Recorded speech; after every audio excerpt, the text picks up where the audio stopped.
Kami mengingatkan kepada saudara Nedi Arianto untuk tidak boleh lagi melakukan ulasan kegiatan apapun yang berhubungan dengan BM Alkom dan membawa dan mengatasnamakan nama BM Alkom.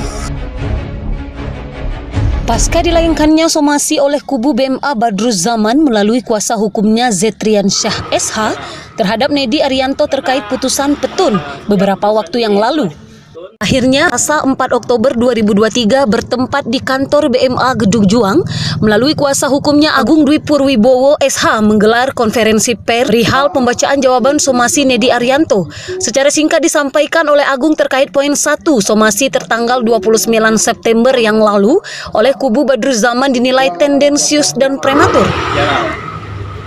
Karena sejak putusan ini telah diputus petun, kami mengingatkan kepada saudara Nedi Arianto untuk tidak boleh lagi melakukan ulasan kegiatan apapun yang berhubungan dengan BM Alkom dan membawa dan mengatasnamakan nama BM Alkom. Adalah suatu pencederaan hal konstitusi terhadap saudara Nedi Arianto sebagai WNI yang dijamin Undang-Undang Dasar, di mana telah melarang saudara Nedi Arianto terkait aktivitas dalam melaksanakan kegiatan BMA. Perlu diketahui dalam amar putusan petun tidak ada perihal tersebut di samping pencabutan produk hukum yakni SK Bupati Lebong nomor 361 tahun 2021. Somasi yang dilayangkan kepada Nedi Arianto adalah ini bertentangan dengan pasal 28C ayat 2 Undang-Undang 19. Nah, ini sudah ada putusan pengadilan.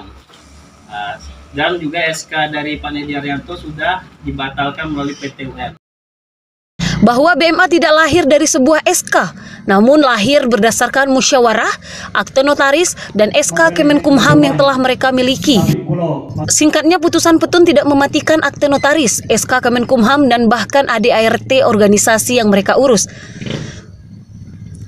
Di samping itu, dalam pasal 28C Undang-Undang 1945, di mana setiap warga berhak untuk memajukan dirinya dalam memperjuangkan haknya secara kolektif untuk membangun masyarakat bangsa dan negaranya. Artinya, selaku ketua BMA didasari atas musyawarah dan sebagai organisasi lokal yang tidak diatur dalam peraturan pemerintah dan undang-undang. Nedi Arianto tidak akan berhenti dalam menjalankan roda organisasi yang ia pimpin. Menariknya, hingga saat pembacaan somasi Nedi Arianto ini berlangsung, tampak para pengurus kecamatan dan desa lalu lalang memberikan daftar pengurus BMA yang terkesan tidak menghiraukan putusan dari petun. Pembentukan pengurus 8 kecamatan dengan masing-masing desa telah selesai. Untuk 4 pengurus kecamatan yang belum, yakni Kecamatan Topos, Rimo Pengadang, Pinang Belapis, dan pengurus BMA Kecamatan Embong Uram. Lengkap dengan pengurus desanya akan dibentuk dalam minggu ini.